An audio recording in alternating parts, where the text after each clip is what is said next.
বাংলাদেশ মনে হয় এবার একেবারে কঠিন গ্রুপে পড়ছে।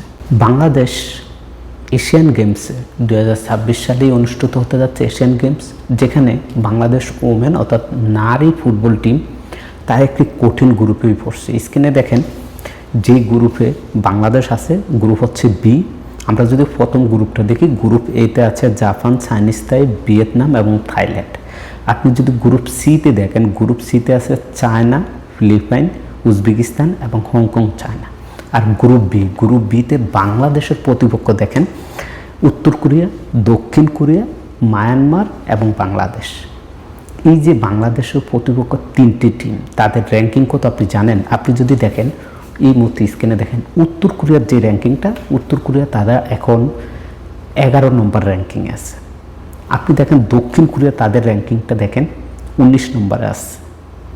আর আপনি যদি পার্শ্ববর্তী দেশ মায়ানমারের অবস্থাটা দেখেন, তাদের র্যাঙ্কিংও পায় 55তম। তো বাংলাদেশও কিছুটা উন্নতি করছে আগের থেকে, আলহামদুলিল্লাহ এখন অনেকটাই ভালো। বাংলাদেশ নারী ফুটবল দলের তাদের যে র্যাঙ্কিংটা এই মুহূর্তে 107 আছে। আর যেহেতু এই যে এশিয়ান গেমসে বাংলাদেশ যদি কোনো মতো 2টা ম্যাচ জয় পায়, তাহলে বাংলাদেশের র্যাঙ্কিংয়ে অনেকটাই উন্নত হবে।